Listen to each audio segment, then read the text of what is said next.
All right, good day, everyone. We weren't able to get on Thursday night, so I want to go ahead and get started today talking about when faith feels like fear. This is a subject that matters because many don't lose their faith because they stop caring about God. Many people struggle because the faith environment they inherited taught them to be afraid of God, afraid of themselves, afraid of questions, afraid of emotions, and afraid of making a mistake. So I want to say from the beginning that this session is not about attacking faith or throwing stones. It's not about mocking sincere Christianity. It's about asking an honest question. What happens when religion stops feeling like love and starts feeling like constant anxiety? For some people, faith has been connected to peace, meaning, compassion, and hope, while others have experienced faith as being connected to panic, guilt, shame, perfectionism, and of course, fear of punishment. So, today we're going to slow down a little bit, look at the difference. We're going to talk about fear based religion, healthy reverence, emotional honesty, and what healing might look like when God has felt more frightening than he's felt more loving.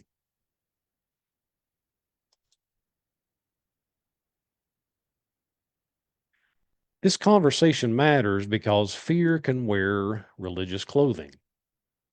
A person can look very committed from the outside. They can attend church, read scripture, pray, serve, and try to do everything right.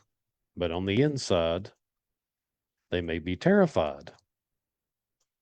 They may be afraid that God is always angry.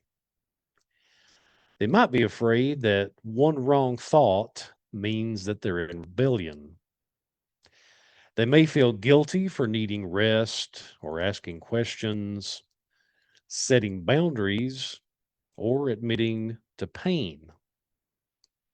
That can cause fear and it can create anxiety, can create an atmosphere of perfectionism, chronic guilt, and emotional shutdown.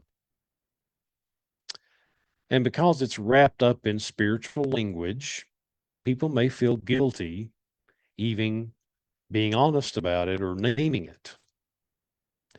So today, we're making room for honesty. We're not throwing away faith. We're asking whether the way we have been taught to relate to God has actually helped us live in love or whether it has kept us trapped in fear. So let's again remember that today. Fear can wear religious clothing. Some people look faithful on the outside while living afraid on the inside. Some people go and they have the smile and they feel like they want everybody to think everything's okay because otherwise people are going to think they're not very faithful.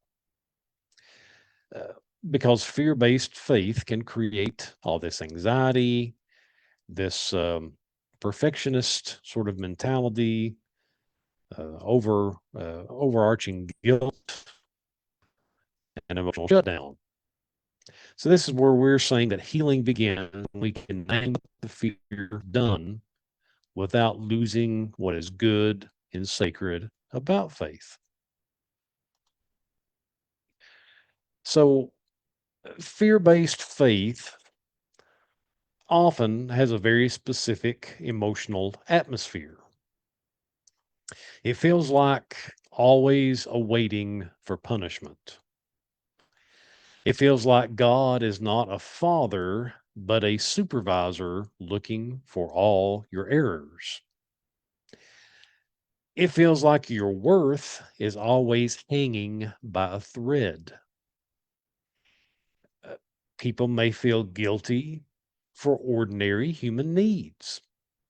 And this to me is what's extraordinary oftentimes because I've witnessed this in my many years of being involved in ministry in various capacities, in working with just regular jobs as a manager, and getting to know people in real settings away from religious contexts or away from a church setting. People still carry these things with them. They feel guilty for actually having ordinary human needs. And we all have needs like rest, support, affection, privacy, boundaries, counseling, or just time to think. Questions oftentimes feels dangerous because questioning is just treated like it's a form of rebellion. And then emotions may feel suspicious because sadness, anger, anxiety, and doubt have often been framed as spiritual failures in these sorts of environments. And again, over time, the body begins to associate religious language with threat. That's why sometimes people will leave a church. It's not because necessarily that you've angered them or they're just so wicked, that they just can't hang around the good people. Uh, but you begin to associate all faith language or religious language with something that's threatening.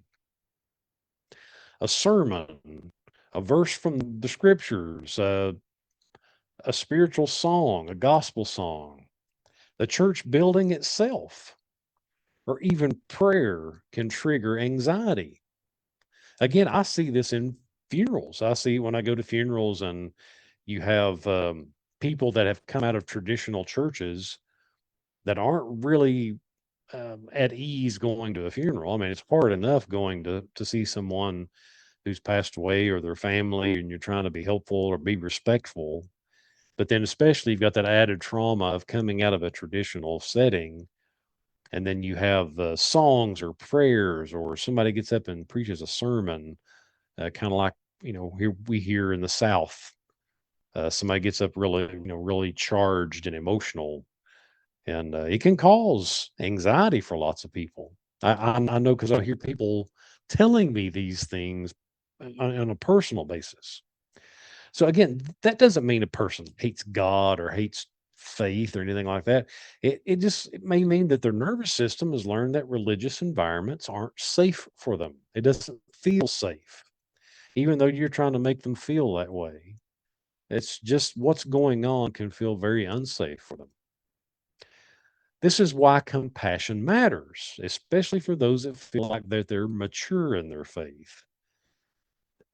Please be understanding that there are people that they're going to equate things that you find helpful, they may equate it as hurtful.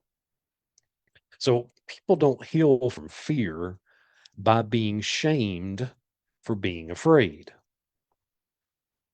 Let me say this again. People don't heal from fear by being shamed for being afraid. They heal when fear is met with safety, with love, and with truth. We don't have to leave truth out. Oftentimes, I've heard some well-meaning church people say, "Well, they just can't handle listening to the truth. That's why they're not around." Because again, they don't want to think that they've offended someone in some way. So they think, well, it's because, we preach the truth at our church and they can't handle that sort of thing. When really, if you just have a little compassion for people and be understanding, it goes a long way toward helping someone. So one important distinction is the difference between reverence and terror. Christian tradition has often spoken about the fear of the Lord, but that phrase does not mean living in constant panic or living in constant self hatred. Reverence really just means awe, it's humility, it's the recognition that God is greater than us, that life is sacred and that wisdom matters. Reverence can coexist with love and trust and grace. Doesn't have to be mutually exclusive ideas. Uh, Terror is different. Terror closes up the heart. Terror puts the body into survival mode. Terror makes people hide or perform in such a way to make people think everything's okay, but they really hide what's going on. It can cause them to freeze. It can cause them to please others in every way that they can, just to be people pleaser. Just, well, this person doesn't need to see me cry, or they don't need to see me upset, or I need to do what all these people want me to do, or it can cause people to just collapse. Can cause you to do lots of different things. So fear-based religion often uses threat as the main tool of spiritual formation. But threat may change behavior for a while without really healing the heart. It can produce compliance, but it often doesn't produce freedom or maturity or really love. That's why I often, express this that, we have to be careful that in our meetings or in our church meetings, this isn't a place to just condition people to think like we do, that everybody can be a clone of one another.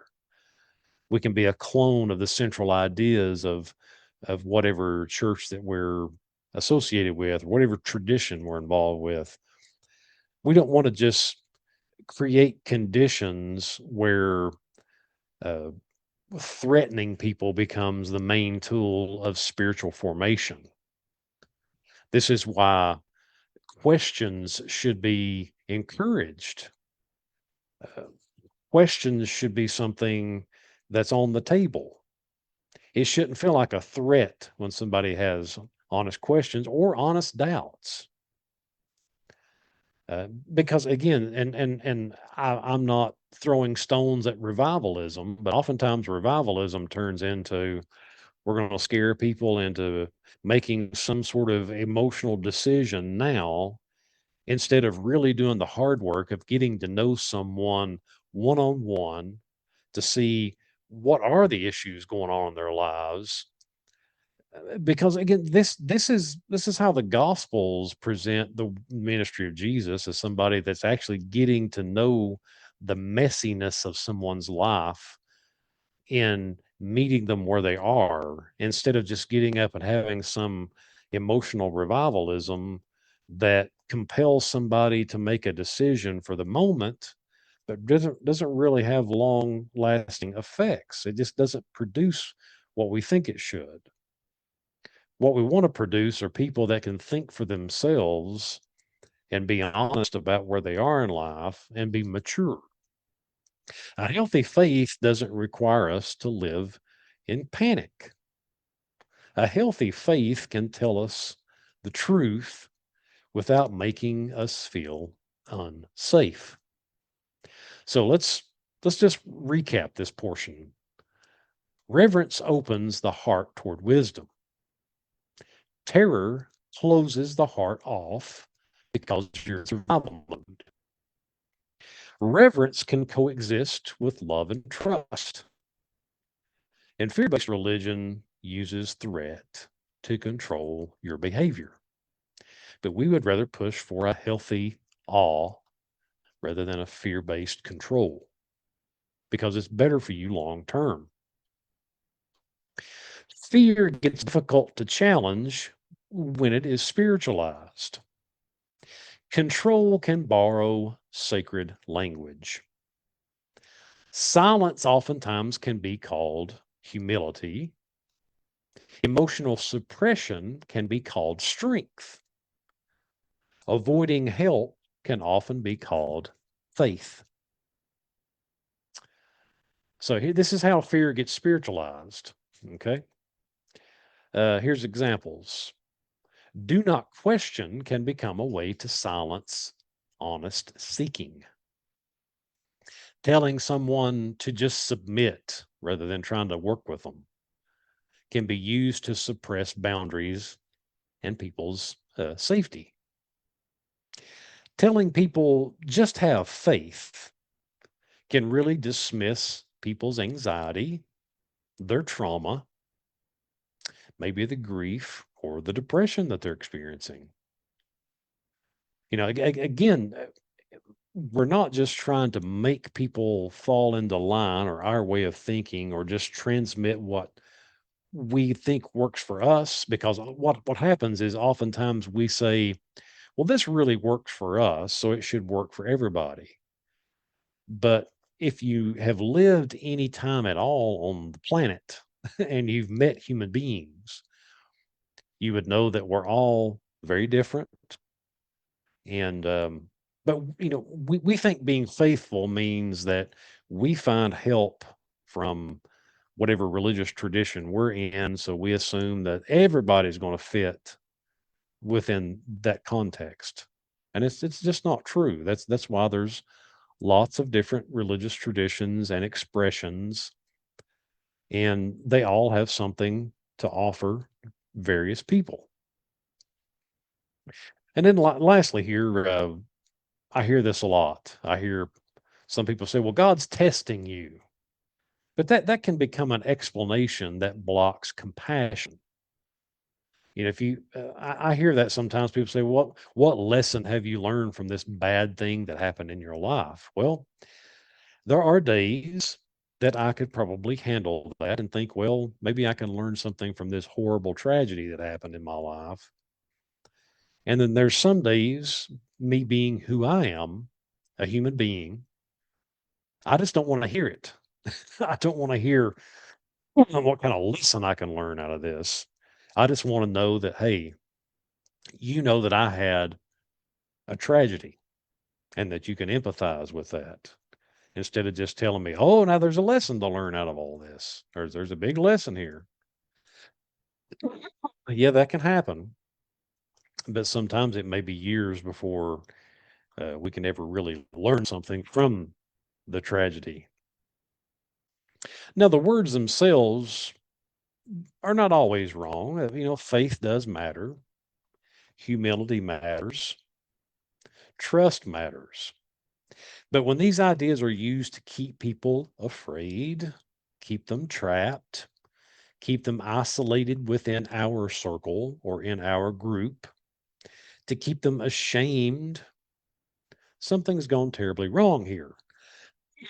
Because what we've done is we've traded off spiritual language and we've made it in such a way where we can keep people in our group rather than really addressing the issues that's going on. Spiritual language should not be used to make people less honest. Faith should give us courage to tell the truth and be honest about who we are, what we're feeling. It shouldn't force us to pretend that we're okay when we're not really okay. So, what do we see in the Gospels and these examples of Jesus in the Gospels? And I'll preface this by saying, I'm not Jesus. You're not Jesus. I don't know anybody that can be. But we do have examples of what he actually tried to teach or the life he tried to live. But when we look at Jesus, we don't see him increasing fear in people who are already deeply wounded.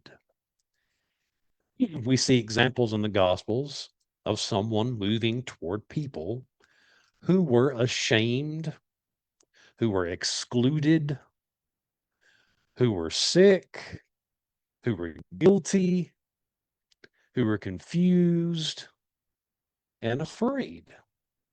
And I always add this in, Jesus was not going to prostitutes and sex slaves because these women chose that lifestyle. Women had absolutely no control, especially these women that are brought up in the Gospels.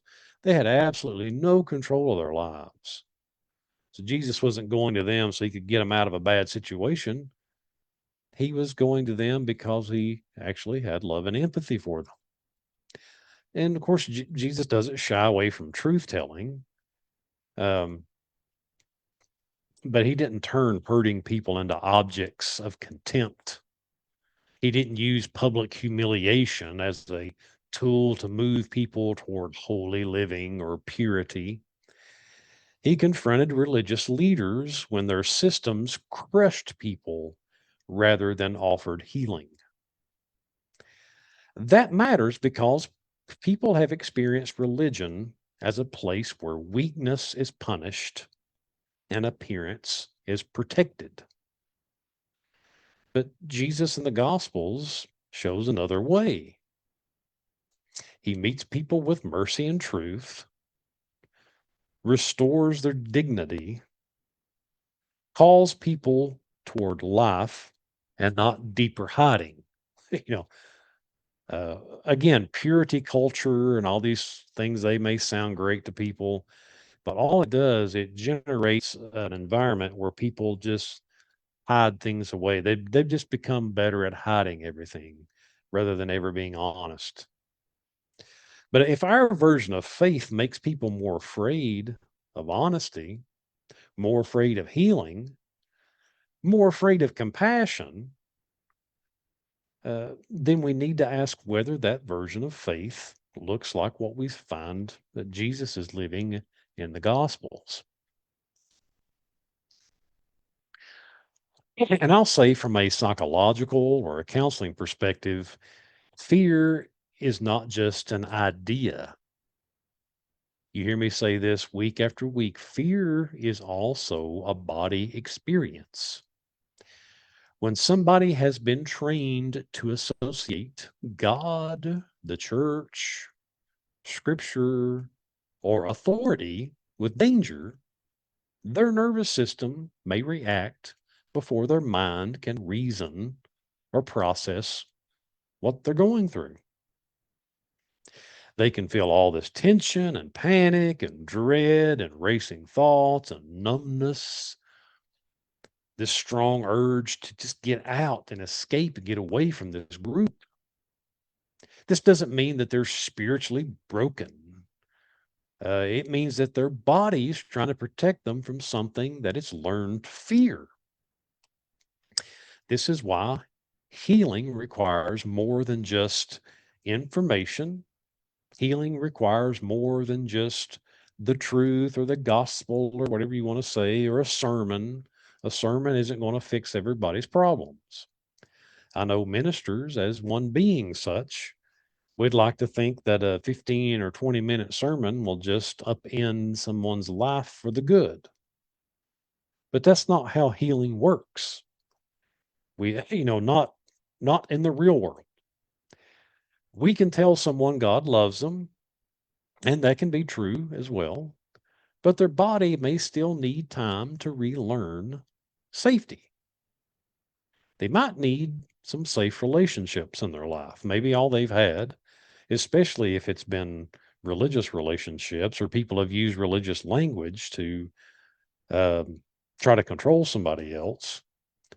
Uh, Maybe they need something besides this sort of relationship. Maybe they need a safe relationship where they can learn how to be honest with somebody. You can practice maybe some grounding exercises, or again, it could be through counseling or other methods. Some people need medications and they need lots of modalities and approaches to help them feel safe again. They need to understand emotional language and what safe boundaries are. And then again, sometimes I incorporate some gentle spiritual practices that they're familiar with, or maybe that they want to learn that they've never heard of before that could be helpful. So again, calm is not weakness. Regulation is not a lack of faith. Learning to feel safe again can be part of the spiritual and emotional healing that needs to take place. Fear and shame often work together. Isn't that a surprise? Fear says something terrible will happen if you do not get this right. Shame says, and if you fail, it proves something is wrong with you. Fear based systems often depend on shame to keep people compliant. They may produce obedience, but it's often obedience motivated by anxiety rather than love or genuine empathy. People may behave correctly, but internally they're afraid, resentful, exhausted, or just very disconnected from themselves. It's not uncommon to have somebody come into counseling for the first time and say, I don't know who I am anymore. That's pretty common. I don't know who I am. And then we have to work for a while to see what that is. And then healthy correction is different than just trying to just get somebody back into good conditions. And a healthy conviction isn't altogether wrong, but healthy conviction needs to be very specific, and it points you toward repair and growth rather than just trying to shame you. Shame attacks your identity because it says you're bad, you're unsafe, you're not worthy to be loved, or you can't really give anybody love. And again, love can correct without contempt. Grace can tell the truth without destroying the person. Healthy faith forms people through truth and grace and wisdom, giving them freedom to be honest. Doesn't need to crush the soul to shape the life. And we've talked about this as a really good example in the New Testament, in the Christian scriptures, where First John says that perfect love casts out fear. That doesn't mean that there's no reverence or no accountability, no repentance, no growth, but it does mean that love does not mature by just terrorizing people. Fear can produce compliance. I've seen it. I've seen people threaten people in relationships, either to leave them or threaten them with withholding love or when it comes to kids, I've heard all sorts of threats made about, I want to not let you see the kids or, you know, s- all sorts of things. So fear can produce compliance, but it doesn't produce trust because, fear asks, how do I avoid punishment? How can I avoid this bad thing that's going to happen? Love and trust asks, how do I become a whole person? How can I be healed of this? Or how can I find what I need to help me with this part of life that I'm dealing with? Uh, Fear keeps scanning for danger because that's our fear response. It's our internal mechanisms that we have as a human being. We're constantly scanning for danger when we're fearful.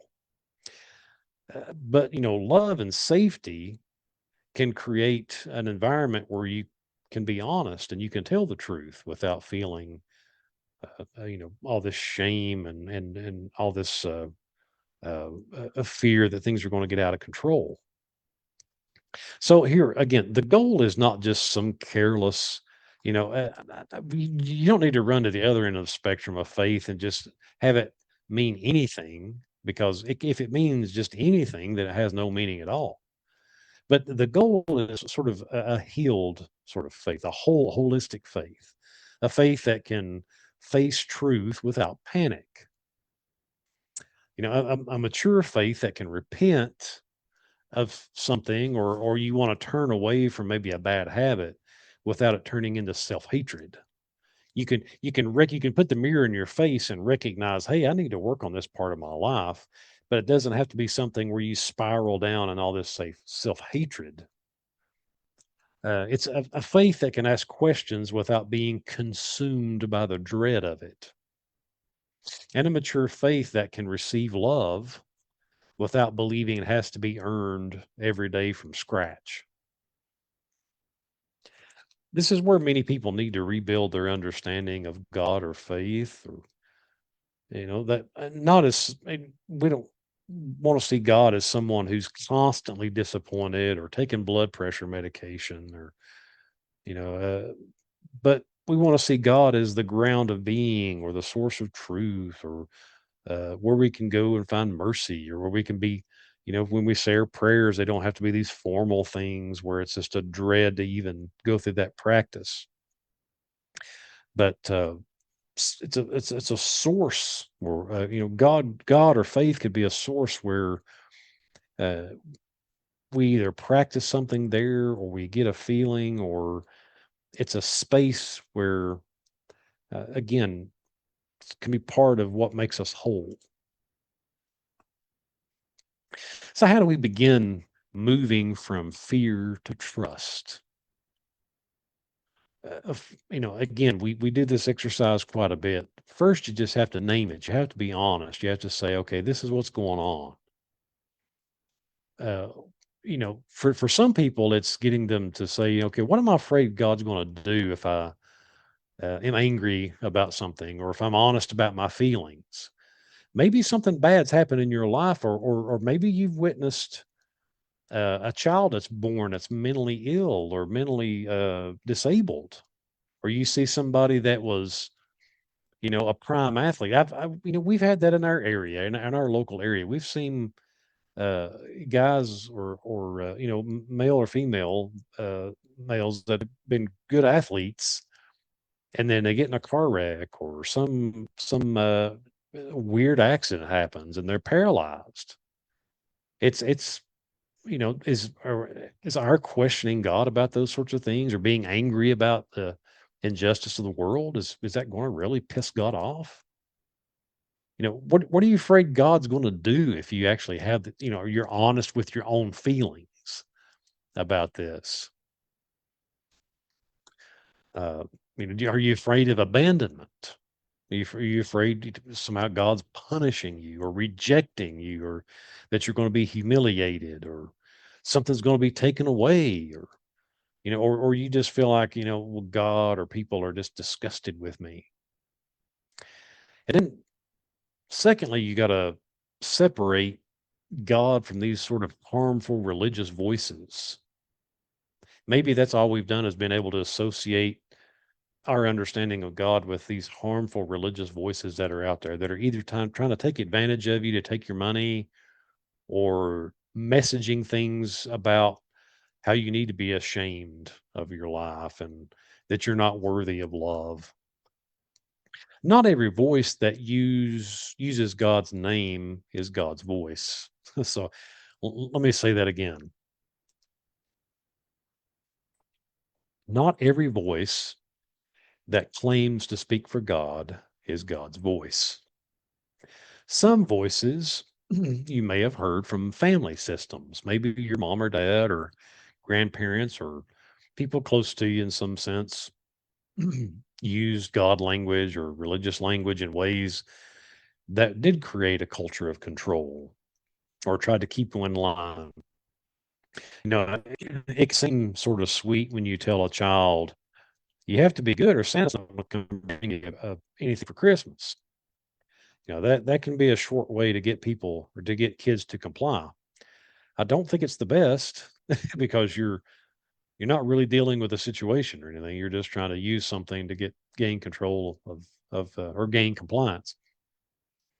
But you can have uh, shame associated with these sorts of things, anxiety. Maybe there was an unhealthy church culture. Back years ago, I remember there was at times purity culture kind of raises its ugly head, and in church situations, and there's all this drive toward purity, and they want um, people to deny the fact that they even have real feelings instead of actually dealing with people's feelings and helping them to express them in a healthy way. We just want to say, don't act that way. you know, just don't act that way. Just be compliant. We'd rather have compliant people that we drive into mental illness or that we drive them deeper into depression. We'd rather have compliance so the world can see how compliant we are to God's laws. Well, that's not healthy. That's uh that's what leads to so much of this coming out for people later on in their lives of just having all this trauma and anxiety related to it. Thirdly, you can practice a prayer that's honest and it's not polished. It's okay to say, maybe maybe your whole concept of God right now is one that you're afraid of. Maybe just be honest about that and say, hey, God, I'm afraid of you right now. Why do I feel this way? And I don't know that I could even trust you, to be honest, because I'm afraid that you're going to be upset or something if I'm actually honest about what I'm thinking. But honest prayer isn't faithlessness. It can actually be the beginning of a real sort of relationship or a real space where you can be honest. And then, of course, you can always use grounding when religious anxiety rises. You can just breathe. You can notice things in the room. You can feel your feet. You can take your feet out of your shoes and put them on the ground. This just helps slow your body down and give you some grounding as to, hey, I'm safe. I'm okay. The room isn't really spinning like it feels like. It may feel like the world is spinning around you, but if you just ground yourself, it helps create some safety, some safe space for you. And then finally, uh, you know, get some safe supports in your life. Build a circle of support in your life of people that aren't afraid of your honesty or aren't going to punish you for actually letting them know what's going on with you. So healing really can only happen in the presence of safety and compassion. That's just the way it is. That's the way the it's if you want the secret sauce, that's the secret sauce. So one practical part of healing is learning how to reframe fear-based beliefs. Many people have internalized messages that feel like truth because they've repeated them for years. That's why I say that, oftentimes we go to church Sunday after Sunday. If somebody was raised in the church or they go every Sunday, you go every Wednesday, whatever the case may be, you may have messages reinforced that may sound true, but you've never really examined it. Or, again, that maybe this is how you're interpreting it. But then an old way of thinking of God is that God's always angry with me. And how you can reframe that is I'm learning how to receive mercy. I'm learning about this. I'm growing. The old way of thinking may be, hey, if I ask questions, this is rebellion. I've been told that murmuring and questioning things, especially you look back in the Hebrew Bible, look back in the Old Testament. Oh, when Israel got to questioning things, that was rebellion, open rebellion. But a way you can reframe that is like, hey, honest questions can deepen my understanding. It can help me to learn. An old way of thinking may be that having anxiety or depression means that I'm weak. I have weak faith. Anxiety can mean that you actually need care, you need support. Depression may mean, hey, you may need support, you may need help. Maybe if there's anxiety and depression there that's making you or causing you to just not be able to go about your daily life, or it's impacting relationships. Maybe there's medications that are needed to help bring you to a point where you can actually start the long process of learning these things through therapy and counseling. Hmm. And then lastly, an old way of thinking may be that I've got to earn love. You may have never been told this right out, but it may just be something that's there. It's in the atmosphere of the environments you've been in, that I've got to earn love instead of love actually being the ground of my healing and learning. So th- these reframes are not magical phrases. These are practices to get you started in ways of being honest. So they help us slow down and ask whether the voice inside us is actually leading us toward life or keeping us trapped in fear. So, I want to offer just a few reflection questions as we begin to wrap things up. Again, you don't have to answer these. You can, if you have comments or questions you want to put in the comments section here on Facebook, I'm more than glad for you to do that. Just don't put anything in there that you don't want other people to see. You can message me directly or email me if there's anything that you have that you'd like to discuss. But once you think about these questions this week, again, when did faith first begin to feel frightening to you? When did you begin to feel like either church or anything related to faith or God seemed unsafe for you? And then what religious messages still trigger your anxiety? Maybe again, maybe it's a song or a sermon or uh, just the very thought of going and sitting in a pew somewhere. Maybe it just makes you sick to think about it. It just triggers your anxiety, and you just won't let you get past it. Uh, what would change if you believed that love and not fear was the foundation of faith? What would change for you? And then, who helps me feel safe, or who helps you feel safe enough to tell the truth? What's the quality in the people that are closest to me that I feel like I can actually be honest about who I am and what I feel? And then lastly, what's a good gentle step you can take toward that this week? What's something that you can do where you can start to take that first step toward this journey that I'd like to see you go on, where you can have some healing? But there's times when more support is important. Like I said, if religious fear triggers panic or dread or despair, it's worth paying attention to. There's something going on. It's not necessarily that you're a bad person or that you've done something so reprehensible. But if prayer or scripture or church feels just emotionally unsafe, it doesn't mean you're broken in some way. It just means that you need care, you need some patience, and you need support. If shame keeps you isolated or keeps you in an atmosphere of just self-condemnation, or if you feel unable to trust your own thoughts, your own emotions, your own story, that may be a sign that you need a place where you can feel safe to start being honest. So, support can include things like counseling, uh, it can be, trusted friends, can be maybe a support group.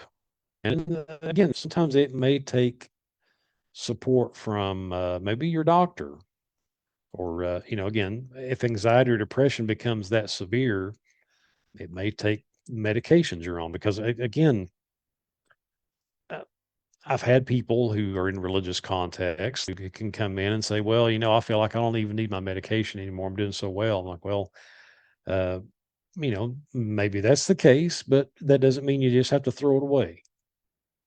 Because as we all know, there's medications that are helping people, and that's the reason why they do feel better.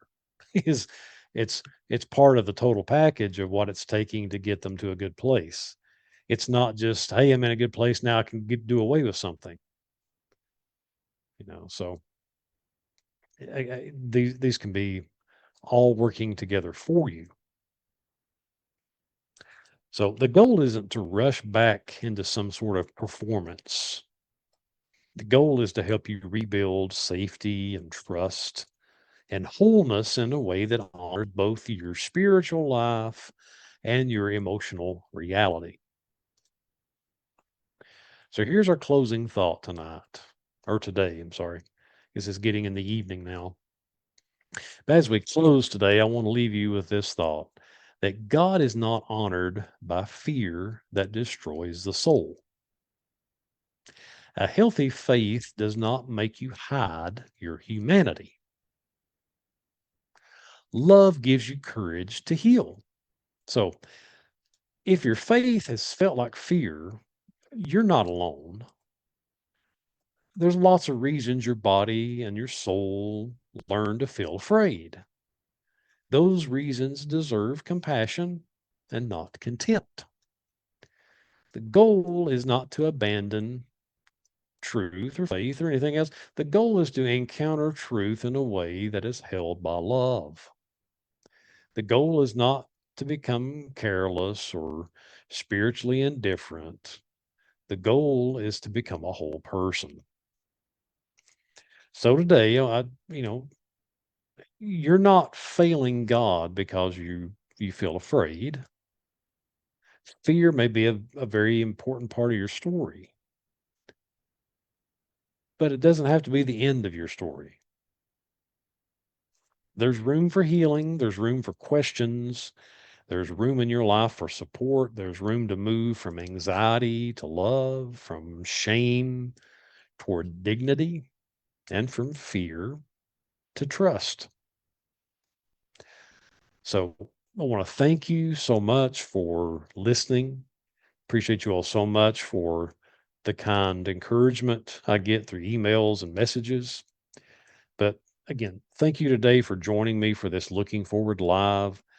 If this conversation connected with you, please feel free to share it or reach out uh, to us here through Looking Forward Counseling. Of course, our hope is to help people move toward healing with honesty, compassion, and courage. So, any way we can help you, I would love to do that. And I hope you have a great week. And we'll catch you on the next one. See you.